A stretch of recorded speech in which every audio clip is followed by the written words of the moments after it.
We talk receivers on this show, Steve. It's what we do. Yep. And there is one that every team is focused on what they're doing right now. We got to play week 4. We got to win. But they got like one eye looking at this receiver right now going, I wonder what's going to happen before the trade deadline with this guy. And that's Tyreek Hill. And the league is interested. You think so? I think so. I do. I think there's a number of reasons why teams are interested. I think we know that. And I can go through them if you'd like me to. And there's some things that teams are also trying to figure out. Okay. There's once again, I hate to put it that way, but an off the field concern that the league is looking into, that their teams are curious about, that's going on with him, that is obviously part of the equation if you're going to trade for Tyreek Hill. The first thing would be, if this move happens with Miami, it's essentially them waving the white flag, right? Season's over. We're probably in a spot by the time the trade deadline rolls around. This slight rebuild we're on, we're going to continue to move into it further, right? So nothing's happening right now. Nothing's imminent right now, to my understanding. It's early. I think what happens right now, Steve, and you know this, teams are still evaluating their guys. Like, use a team that some people would say would be interested, say Pittsburgh, right? I'll throw them out there because who's the complement to DK? They're curious. I think they think the world of Austin right now. Yeah, I think they think Calvin Austin can play. And he's so, but Tyreek would be an upgrade for sure. For sure, but I'm just trying to explain what would be happening in teams right now, right? It's early. Do we already have that guy on our roster? We don't want to give up capital. I mean, there's no Tyreek Hill, but you know what I'm saying. Do we have the complement to DK on our roster right now? Do we? The Miami Dolphins trade away Tyreek Hill. You said they're waving a white flag. Yeah. They're punting on 2025. So let me can I reword it with, are they rebalancing? Explain rebalancing, because I think they're in a somewhat of a rebuild right now. So rebalancing, right, is trying to figure out how can we get the most value, but also offload the cap hit to where it doesn't take us backwards. As we rebalance, we acquire some young talent, maybe some upgrades to our roster as a whole. Yes, but we don't have to start all over, because rebalancing is they got to add some depth in some areas that they don't have depth in. Certainly. So that's why I use the word rebalancing. But the true question, I think, is, does Tyreek go to any old team who's willing to give up capital because they just don't want to be in a bad season? Or to a contender, a team that says, hey, this will put us over the top. If we had Tyreek Hill with what we already have, and that makes us extremely difficult to beat.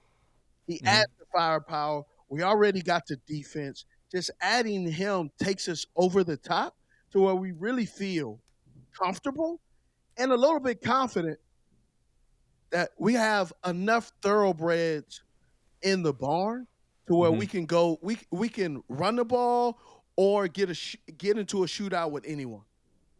Yeah, I think that's the most likely scenario. It would be a contender. The contract is not a huge issue. A big chunk of that money was paid in August as like a bonus, like over $15 million. So you got working with $10 million roughly during this season.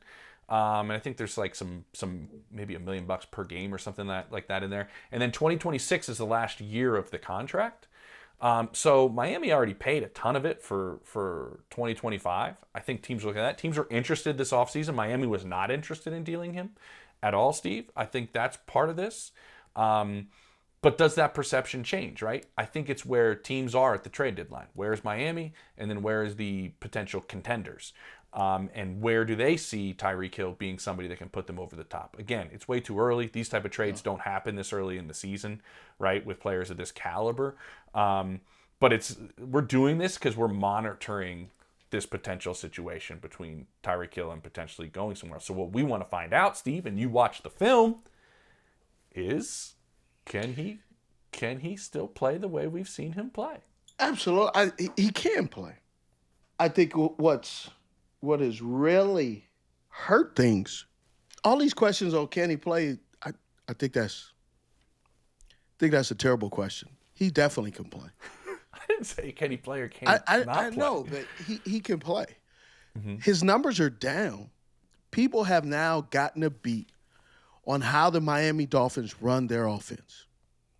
And it's starting, they have to make adjustments. And they haven't made any adjustments. Devon Achane, they're running a football crazy. It's great. But in the passing game, it's still very predictable.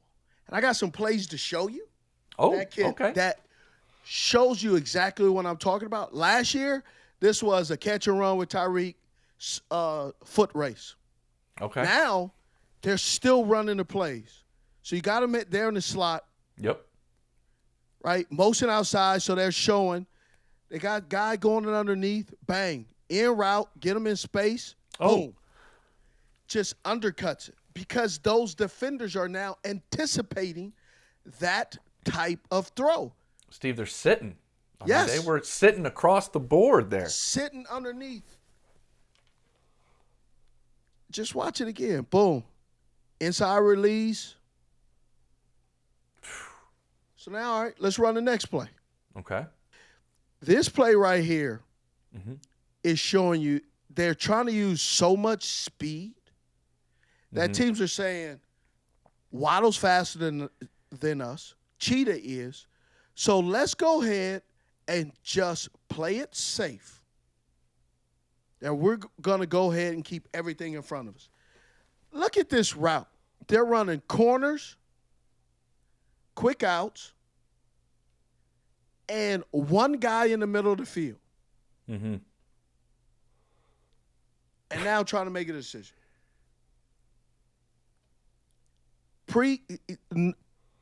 Their minds are preset.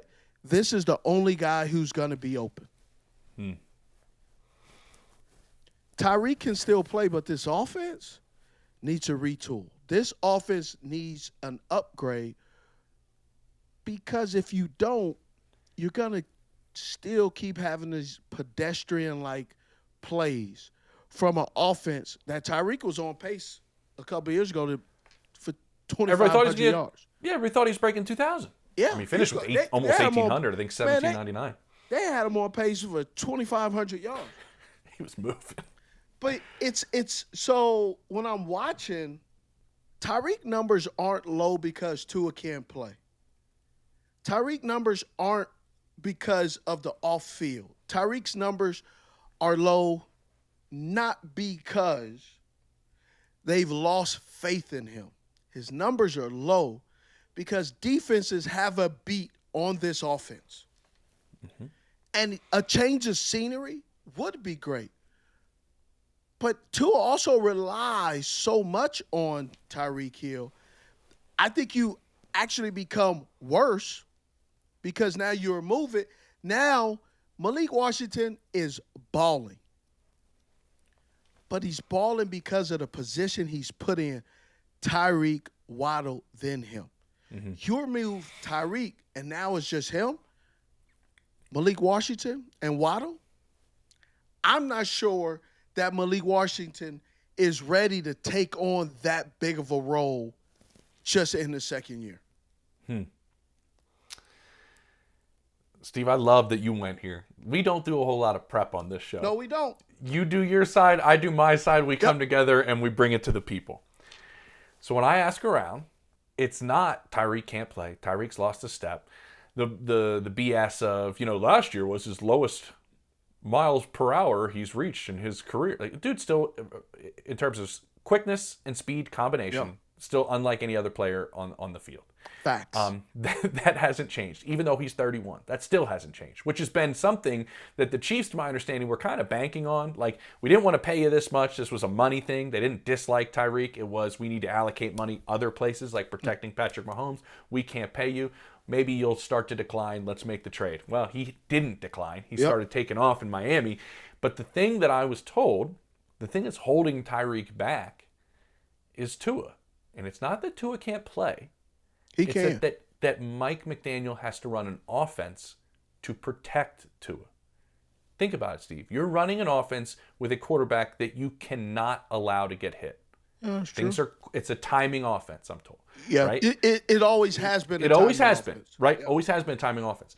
But now with it being a timing offense, and you can't allow yourself to be in a position to where you run these longer developing plays, these longer developing concepts that also need to be on time.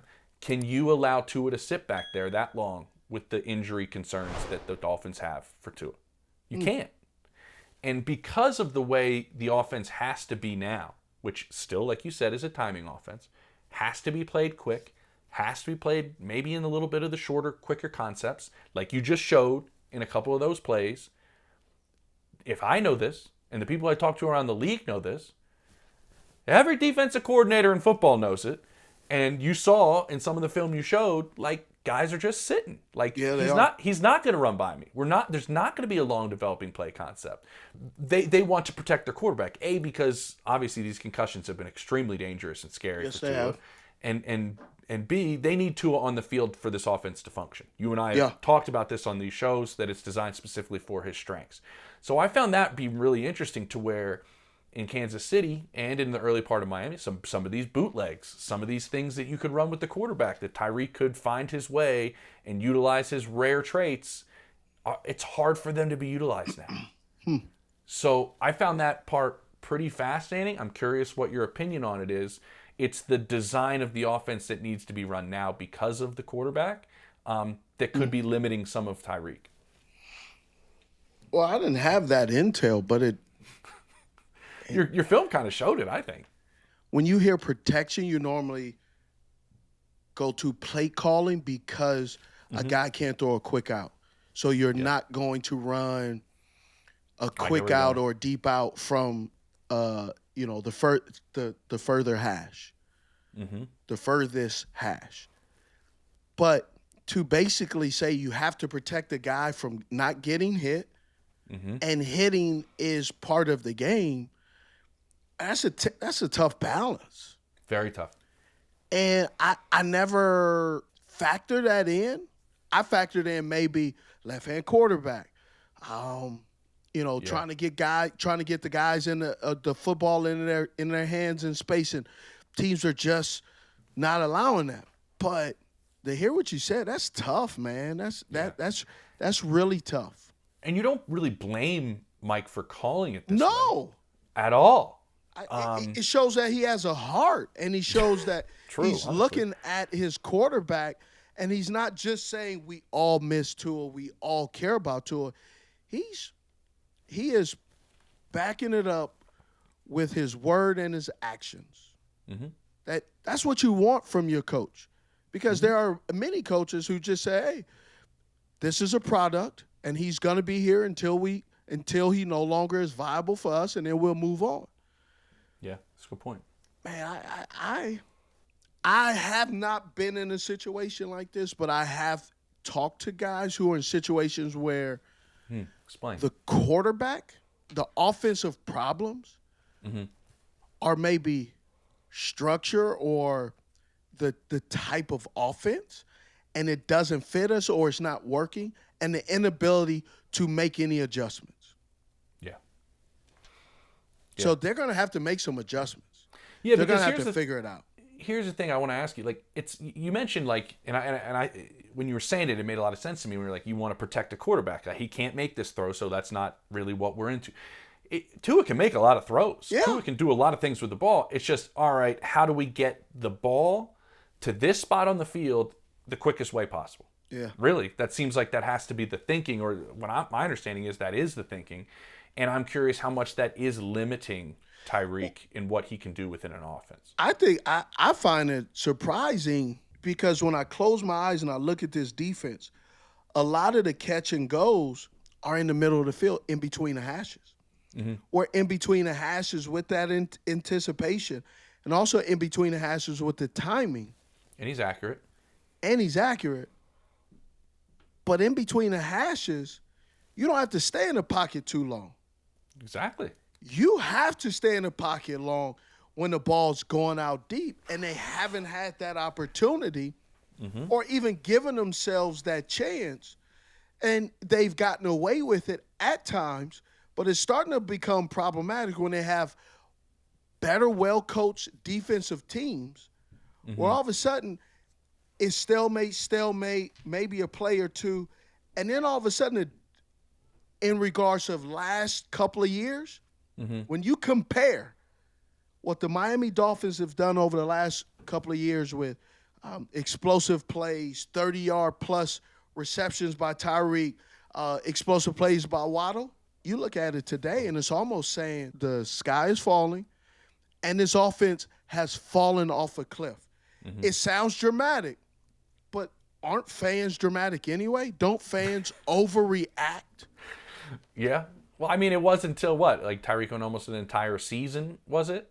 From week 1 of last year to week 2 of this year with a catch over like over 35 or something like that. Yeah, yards? He hasn't had a catch over 35 yards. And I love what he said is, man, a lot of times you don't sit there and go down your stats and be like, man, last year out of my 56 receptions, I had this much percentage where I was doing this. I don't see guys doing that. And it doesn't sound like Tyreek is one of those guys either. Yeah. It's because here's the thing. What always set him apart to me, Steve, and I used to talk to him about this in Kansas City. Usually he'd be eating ice cream in the locker room, but it was he tracks a ball so well. Like tracks balls really, really, really well. He used to tell me it's because he was a great kickball player, which I didn't really understand. But he said he used to pitch in kickball in like middle school. He'd be the pitcher, he'd roll it, and then he'd start backpedaling. He'd go catch the ball wherever it went. He'd just be tracking balls in the air all the time. But like the ball tracker, huh? But ball tracker. I'm thinking of that as a skill set. I'm thinking of the other skill sets that he brings, and can they be utilized right now in the way that they have to play football? That's what I'm curious about. And I'm curious if other teams are thinking about it that way as well. Going, well, we don't have to run it like this. Other teams, I'm not sure what they're thinking. Because is he an easy plug and play in any offense? I want to say yes. But you've seen, man, some coordinators just they can't look outside of their type of people they prefer to be in the offense. What do you mean by that? Like because he is kind of a unicorn in the way he's built, the way he plays. But there are some people who believe for you to play in a National Football League at this position, right? This position, and I'm just saying this as an X, Z, or an F. Some teams believe in our receivers have to be 6 feet and above. Our height, 6 feet and above, 6'2" and above, 215 or heavier. But they've also utilized that with players that said, hey, this guy is 6'2", he's 245. We got to bring him in there. We want him down to 230, 225. And we're not playing him until he gets to that weight. So it's a lot of things that are going on with offenses and defensive schemes that a guy has to look this way for him to be in our offense or for him to be in our defense. But to me, Steve, doesn't it just his skill set and how your eyes have to find him every snap outweigh that? Shouldn't it outweigh that? Yes, but what you're saying is so simple. This is a $1 billion industry. Yeah. We can't let some dude sitting on a casting couch and sitting at home make that so easy. Yeah. No, we gotta complicate things. Yeah, not only we gotta send a guy in motion, and we gotta do this and do that, and then check into it and wave our hands. Right? We can't be as simple as hey, Cheetah, line up over there, go in motion, bang, throw you the football. Yeah, that's too easy. Too easy.